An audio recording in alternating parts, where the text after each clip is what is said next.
Assalamualaikum warahmatullahi wabarakatuh. Berikut tugas saya modul 1.2.A6 demonstrasi kontekstual nilai dan peran guru penggerak.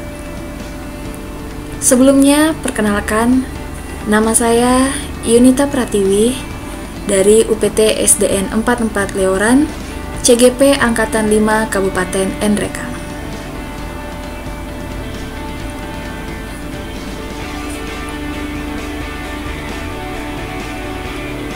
Nilai-nilai yang harus dimiliki seorang guru penggerak ada 5. Yang pertama, berpihak pada murid, kemudian mandiri, kemudian kolaboratif, kemudian inovatif, dan terakhir reflektif.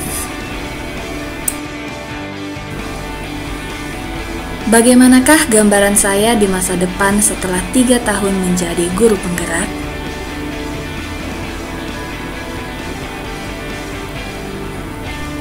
Untuk nilai yang pertama, yakni berpihak pada murid.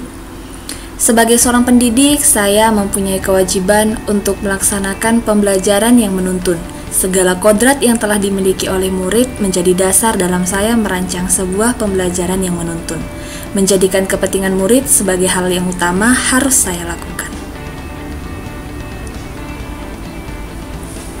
Apa yang sudah dan akan saya lakukan secara berkesinambungan?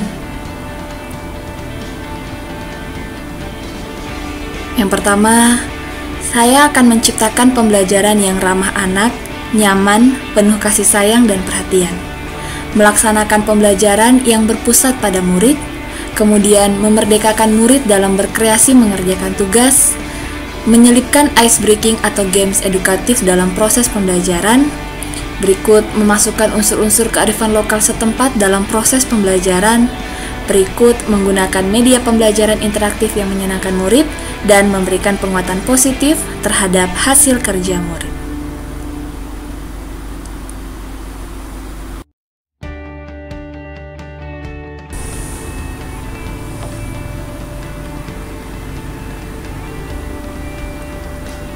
Nilai guru penggerak berikutnya yakni mandiri.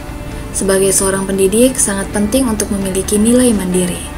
Nilai mandiri menciptakan kemauan dan motivasi diri yang kuat untuk selalu meningkatkan kompetensi. Berusaha menjadi lebih baik untuk dapat memberikan pembelajaran yang terbaik untuk murid.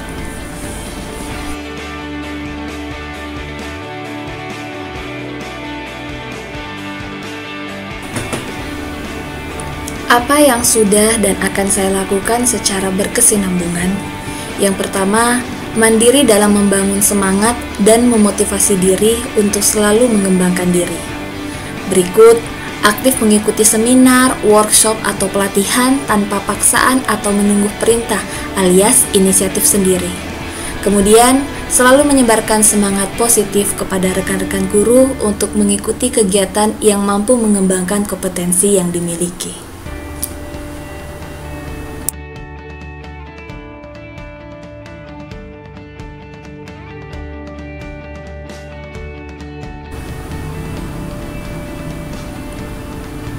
Nilai berikutnya yakni kolaboratif. Salah satu kompetensi yang harus dimiliki oleh seorang guru adalah kompetensi sosial, di mana dalam kompetensi ini kemampuan berkolaborasi sangat diperlukan. Tujuan pendidikan tidak akan tercapai tanpa adanya kerjasama dengan pihak-pihak yang terkait, seperti orang tua dan masyarakat. Oleh karena itu, saya akan selalu berkolaborasi untuk mencapai tujuan pembelajaran yang diinginkan.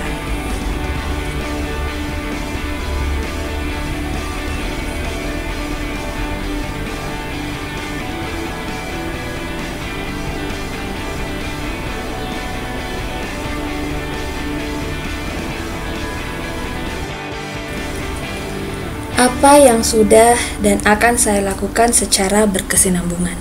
Yang pertama, melakukan IHT yang bekerja sama dengan orang tua murid, kemudian menciptakan kesempatan berdiskusi murid dengan murid dan murid dengan guru dalam proses pembelajaran. Berikut, membuka sesi curhat di mana murid bisa dengan bebas mengeluarkan permasalahan yang sedang ia alami. Berikut, mengajak rekan-rekan guru untuk berkolaborasi dalam meningkatkan pendidikan di lingkungan sekolah.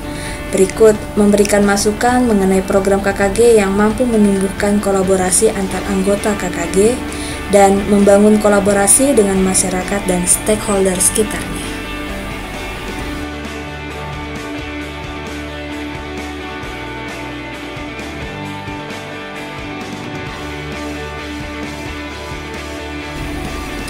Nilai berikutnya yakni reflektif. Nilai reflektif perlu saya miliki sebagai seorang pembelajar. Saya yang selalu berproses melakukan hal-hal baru untuk terciptanya pembelajaran yang berpihak pada murid, membutuhkan umpan balik dari apa yang telah saya lakukan. Hal tersebut agar saya mampu menilai mana yang masih kurang atau mana yang harus saya perbaiki. Tujuannya jelas agar saya mampu memberikan pelayanan terbaik untuk murid-murid saya. Apa yang sudah dan akan saya lakukan secara berkesinambungan? Yang pertama, melakukan evaluasi terhadap proses pembelajaran yang saya lakukan. Kedua, membuat jurnal refleksi pembelajaran. Berikut, melakukan penilaian pembelajaran antar rekan guru atau supervisi kepala sekolah. Dan terakhir, melakukan perbaikan terhadap hasil evaluasi yang telah dilakukan. Nilai berikutnya yakni inovatif. Pendidikan tidak pernah statis, melainkan ia selalu berubah mengikuti perkembangan zaman. Untuk mampu menghasilkan profil pelajar Pancasila, maka pembelajaran harus berisikan hal-hal atau ide-ide baru. Untuk itu, saya berusaha untuk selalu melakukan perubahan-perubahan positif dalam proses pembelajaran. Hal ini bertujuan agar minat murid dalam belajar semakin meningkat dan tercipta proses pembelajaran yang lebih baik dan update akan perkembangan zaman. Apa yang sudah dan akan saya lakukan secara berkesinambungan? Yang pertama, mengembangkan dan menggunakan media pembelajaran interaktif berbasis TIK dengan sistem ATM, amati, tiru, modifikasi. Kemudian, memanfaatkan rumah belajar dan YouTube dalam mendukung pembelajaran. Dan terakhir, membuat administrasi pembelajaran menggunakan media Canva. Itulah tadi tugas saya. Sekian dan terima kasih. Salam Guru Penggerak.